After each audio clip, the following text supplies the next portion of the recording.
साल 2024 में ही 4000 plus HNI देश छोड़कर चले गए। हर साल लाखों स्टूडेंट देश छोड़कर चले जाते हैं। पंजाब के कई विलेजेस इस चक्कर में खाली हो चुके हैं।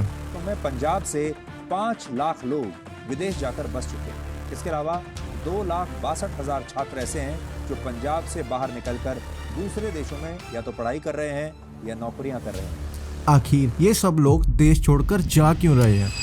किसी भी कंट्री में रहने के लिए ये सब बेसिक फैसिलिटीज तो होनी ही चाहिए। एजुकेशन हो, हेल्थ फैसिलिटीज हो, क्वालिटी ऑफ लाइफ हो, ये करियर अपॉर्चुनिटी, ये सब बेसिक फैसिलिटीज मिलनी ही चाहिए। और ये इंडिया में मिल भी रही है, पर ना के बराबर। गवर्नमेंट स्कूल की बिल्डिंगें तो ऐसी कि हमें जाने का मन तक ना करे। फिर स्कूल में टीचरों को अच्छे से पढ़ाना भी नहीं आता। पॉलिटिशियन के खुद के बच्चे बाहर तो पढ़ रहे हैं और हमें अच्छा कॉलेज पाने के लिए जेईई और नीट जैसे एंट्रेंस पे फंसा रखा है। बाद में पेपर लीक जैसी सिचुएशन को हैंडल करना हो, ये सब अलग। हेल्थ फैसिलिटीज के नाम पर गिने चुने ही हॉस्पिटल हैं। और यहाँ पर मैं बात कर रहा हूँ टियर 1 सिटीज की। टियर 2 और टियर 3 सिटीज में तो हॉस्पिटल का बहुत ही बुरा हाल है। पहले तो अच्छा गवर्नमेंट हॉस्पिटल ही होना बहुत मुश्किल है। अगर हॉस्पिटल है तो डॉक्टर मिलना भी बहुत मुश्किल है। अगर डॉक्टर मिल भी जाए तो सही से इलाज होगा कि नहीं, इसकी भी कोई गारंटी नहीं। अगर प्राइवेट हॉस्पिटल पर इलाज कराने जाए तो सालों साल की सेविंग इनके एक बिल के बराबर होती है। अगर हम करियर अपॉर्चुनिटी की बात करें तो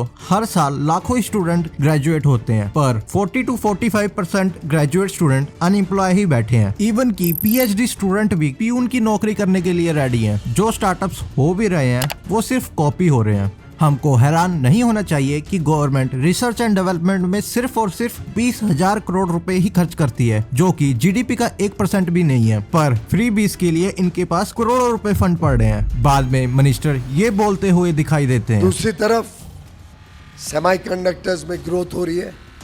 आर्टिफिशियल इंटेलिजेंस खुद की अपने देश की बन रही है लोगों की। They are investing heavily to become self reliant. सुनने में तो बहुत अच्छा लगता है कि AI की तरफ शिफ्ट होना चाहिए, पर सरकार सिर्फ 10,000 करोड़ फंड एलोकेट करती है। एक डाटा की माने तो टॉप IIT अचीवर्स इंडिया छोड़कर जा रहे हैं, और ये कई हद तक सही भी है। 2010 से लेकर 2016 के टॉप अचीवर्स को देखें तो सिर्फ और सिर्फ 2011 बैच का अचीवर इंडिया में बैठा है। इसके ऊपर एक प्रॉपर सर्वे तक हो चुका है कि टॉप 1000 IITians 36% पॉसिबिलिटी होती है कि वो देश छोड़कर बाहर शिफ्ट हो जाए। अगर हम टॉप 100 की बात करें तो 62% तक पॉसिबिलिटी है कि वो देश छोड़कर बाहर शिफ्ट हो जाए। अब्रॉड जाना ना जाना इनके ऊपर डिपेंड करता है, पर इंडिया में अच्छे एक्सपोजर ना मिलने के कारण अच्छा लेबर लॉ ना होने का कारण भी हो सकता है। इनफैक्ट इन्फोसिस के CEO का कहना है कि request is that our youngsters must say this is my country. I want to work 70 hours a week. Employ के वर्क स्ट्रेस के बारे में कोई नहीं सोचता।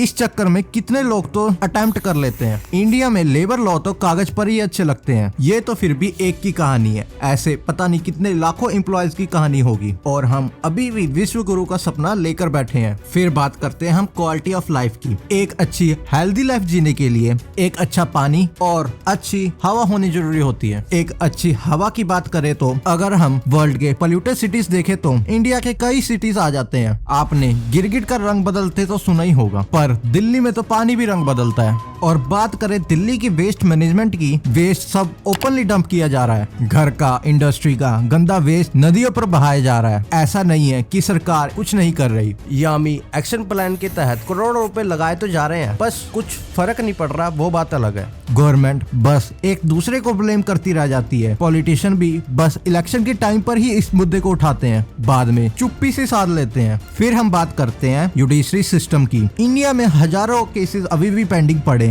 एक जस्टिस मिलने के लिए सालों साल का वेट करना पड़ता है और लाखों रुपए तक खर्च हो जाते हैं। अगर आपके पास ज्यादा पैसे हो तो 2 लोगों को मारने के बाद भी अगले ही दिन एक ऐसे लिखकर छोड़ दिया जाएगा। अगर आपने अभी तक कोर्ट कचहरियों की चक्कर नहीं लगाए तो अपने आप को खुद नसीबी समझो, क्योंकि मेंटल हैरेस होना और लाखों रुपए जाने के बाद भी जस्टिस मिलेगा कि नहीं, इसकी भी कोई गारंटी नहीं। 2024 में ही 4000 प्लस HNI देश छोड़कर चले गए। रीजन है टैक्स सिस्टम। हम टैक्सेस किसके लिए भरते हैं? अच्छी फैसिलिटीज मिले ना। तो इंडिया में अच्छी एजुकेशन सिस्टम है, ना ही हेल्थ सेक्टर में अच्छा सिस्टम है।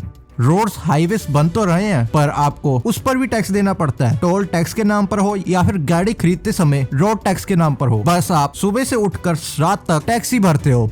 इस जहां से उस जहां तक जहां भी जाओगे, हर मोड़ पर हर जगह मुझे ही पाओगे, यानी कि टैक्स। मैडम, सपना था विश्व गुरु बनने का, बन गए हम टैक्स गुरु। टैक्स देना गलत बात नहीं है, पर टैक्स के बदले आपको क्या फैसिलिटीज मिल रही है इसकी बात करते हैं। जहां रिसर्च एंड डेवलपमेंट के ऊपर पैसा खर्च किया जाना था, वहां फ्रीबीज के ऊपर किया जा रहा है। पहले बीजेपी गवर्नमेंट खुद ही ये फ्रीबीज के खिलाफ थी और इसे रेवड़ी कल्चर बोलते थे। आजकल हमारे देश में मुफ्त की रेवड़ी बांटकर वोट बटोरने का कल्चर लाने की भरसक कोशिश हो रही है।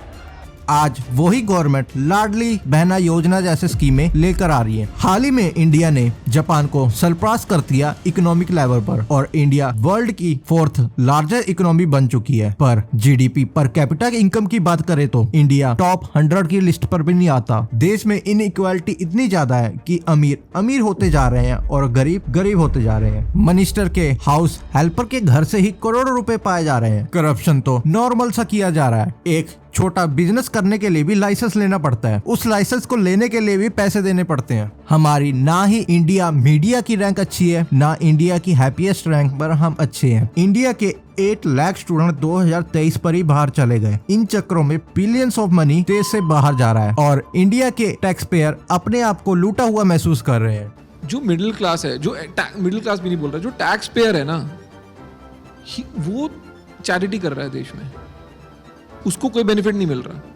ऐसा नहीं है कि इंडिया में कुछ नहीं है। अच्छी एजुकेशन, अच्छा हेल्थ फैसिलिटीज तो है, पर गिने चुने जगह ही है। गवर्नमेंट को भी चाहिए और अच्छे इंफ्रास्ट्रक्चर बनाना और जो है उसे अच्छे से रेनोवेट करना। फ्री बीज की तरफ ना जाकर R&D पर खर्च करना और अपनी वोट बैंक से बढ़कर अपने देश के बारे में सोचना। हमें देश में जॉब प्रोवाइडर चाहिए, ना कि जॉब सीकर। और जाते जाते ये वीडियो कैसी लगी एक बार कमेंट कर जरूर बताना।